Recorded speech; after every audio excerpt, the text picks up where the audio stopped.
नमस्कार मित्रों, आज चिंतन में जीवन शुद्ध और सरल बने। जीवन में कठिनाइयाँ तथा मुसीबतें तब पैदा होती हैं जब मनुष्य उसे जटिल, दुरूह और अधिक आडंबरपूर्ण बना लिया करता है। जीवन की सरलता ही सुखद है। व्यवहार में सरलता, विचार और आचरण में स्पष्टता बनी रहे तो मनुष्य के जीवन में कहीं कुछ भी कठिनाइयाँ, परेशानियाँ नहीं हैं। सरलता का अर्थ विश्व को ऐसे रूप में निदर्शन करना है जिसमें वह यथार्थ हो। यथार्थ परिस्थिति से भिन्न रूप बनाना ही जटिलता पैदा करता है। इसी से मुसीबतों का जन्म होता है। क्या आपने उस क्लर्क की कहानी पढ़ी है जिसने अपनी धर्मपत्नी पर अपनी आत्मश्लाघा के फलस्वरूप अपना वास्तविक रूप प्रकट नहीं किया? अधिक आय बताकर उसने दाम्पत्य जीवन में खाई पैदा कर ली। किसी विवाहोत्सव में सम्मिलित होने के लिए पत्नी ने हार की याचना की जिसे वह क्लर्क पूरा नहीं कर सकता था, किंतु अपनी महत्वाकांक्षा छिपाने के लिए किसी परिचित से हार मांगकर अपनी धर्मपत्नी की इच्छा पूरी की। घटनावश वह हार उत्सव में खो जाता है और उसकी कीमत चुकाने में उस क्लर्क को अपनी आय का आधा हिस्सा प्रति मास देना पड़ता है। आधी आय से उन्हें नितांत गरीब का सा अभावग्रस्त जीवन जीना पड़ता है। आज ऐसी ही कहानियाँ सर्वत्र देखने को मिल सकती हैं।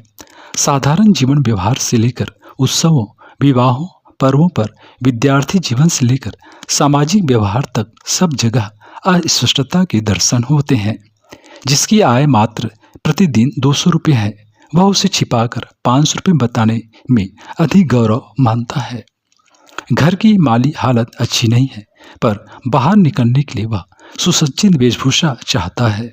इस जटिलता के कारण पारिवारिक जीवन में, सामाजिक तथा राष्ट्रीय जीवन में अनेक समस्याएं खड़ी होती हैं और मनुष्य का जीवन भार स्वरूप हो जाता है। उनसे न खुद को कोई प्रसन्नता होती है, न औरों को। दाम्पत्य जीवन में विद्वेष, पारिवारिक जीवन में कलह तथा कटुता, व्यक्तिगत जीवन में ऊब, उत्तेजना, अव्यवस्था, खर्चे की तंगी, बच्चों की शिक्षा का पूरा न कर पाना आदि अनेक कठिनाइयाँ केवल इसलिए खड़ी हो रही हैं कि मनुष्य जिस स्थिति में है उसे बहुत अधिक बढ़ चढ़कर अपने आप को व्यक्त करना चाहता है। यह बनावटीपन जहाँ भी पैदा होगा वहाँ के जीवन में भौंडापन अवश्य आएगा। उसके फलस्वरूप मनुष्य का जीवन कठिनाइयों, चिंताओं तथा दुर्घटनाओं में ही फंसता चला जाएगा। मनुष्य का यह अहम भाव यदि समाप्त हो जाता है तो वह अपने सरल जीवन में आ जाता है। सोचा जाए कि उसमें उसे कुछ हानि नहीं होती। लोग छोटा मानेंगे ऐसी बात नहीं। ऋषियों के जीवन में बड़ी सादगी और सरलता थी, इस कारण उनका गौरव सर्वमान्य ही है। दरअसल बनावटीपन, सेखीखोरी तथा अहम भावना की निंदा की जाती है। नकली चेहरा लगाकर आने वालों पर ही संसार हंसता है। जिसके अंदर सार्वभौम यथार्थता निर्दोष बनकर प्रतिबिंबित होती है, उसका जीवन आदर्श अनुकरणीय होता है। वह जागृत हो जाता है और दूसरों के लिए नमूना बनता है। उसकी अनेक परेशानी उससे दूर रहती है और वह मस्ती का जीवन बिताता है, जिसे हम स्वाभिमान या आत्माभिमान कहते हैं। वह इसी जीवन की सरलता का परिणाम है। हम जिस स्थिति में हैं उसी में संतुष्ट रहें तो दूसरों के आगे न हाथ फैलाना पड़े और न सहायता मांगनी पड़े। आध्यात्मिक प्रवृत्तियाँ इसलिए केवल जागृत नहीं होती केवल क्योंकि लोगों को बाहरी बनावट से ही फुर्सत नहीं मिलती। गुणों का विकास भी इसीलिए नहीं होता क्योंकि लोग अपने आप को बढ़ा चढ़ाकर प्रदर्शित करने में ही जीवन की सफलता मानते हैं और इसमें जिसको जितना सम्मान मिल जाता है उसी में गर्व और संतोष का अनुभव कर लेते हैं।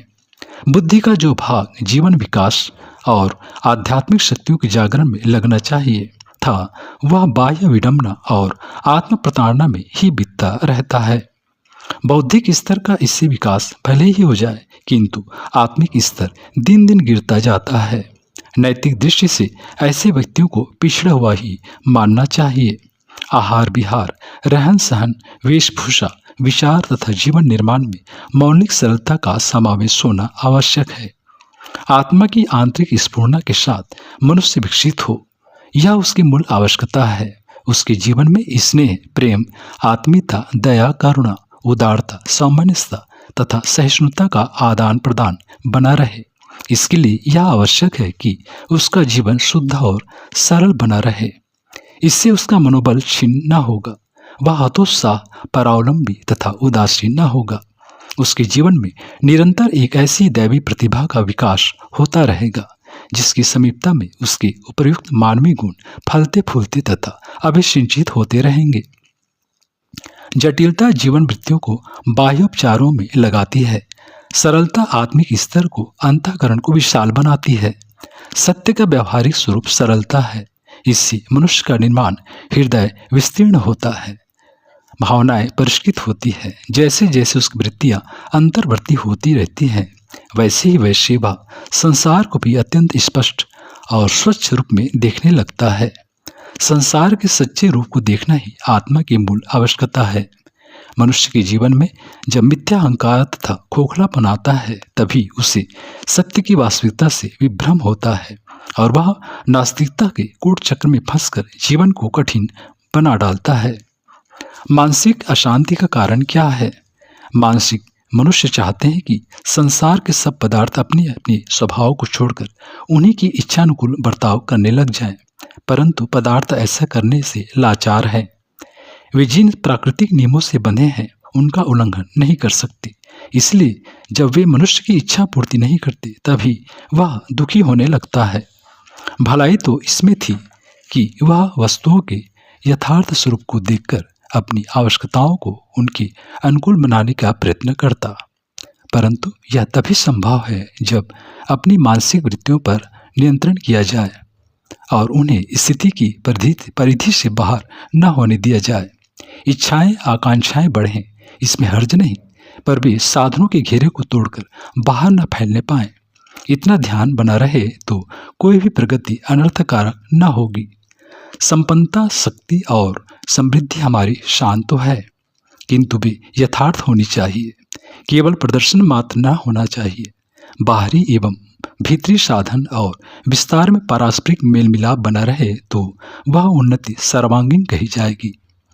मौलिक सरलता इतनी सजीव होती है कि मनुष्य जब प्रत्येक वस्तु से अपना अधिकार छोड़ देता है और परिस्थितियों के साथ संयोग करता है, तभी उसे अपने भीतर का खोखलापन अनुभव हो जाता है और विनम्रता, धैर्य, करुणा तथा विवेक का जागरण होने लगता है।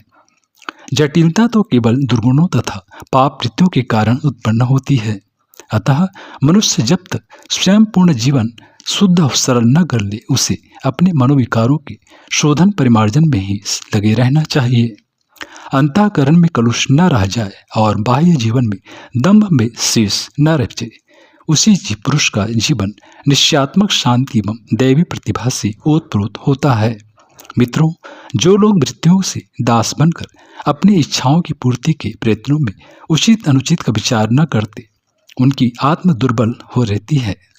आवश्यक सामग्री की उपस्थित न होने पर उन्हें जैसा जितना तीव्र दुख होता है, उसकी प्रतिक्रिया औरों पर भी उसी गति से होती है।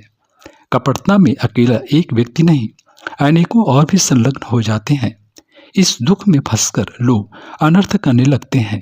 अतः जीवन में जटिलताओं से छुटकारा पाने के लिए व्यक्ति को इच्छाओं की दासता को अस्वीकार करके औचित्य पर ध्यान देना चाहिए।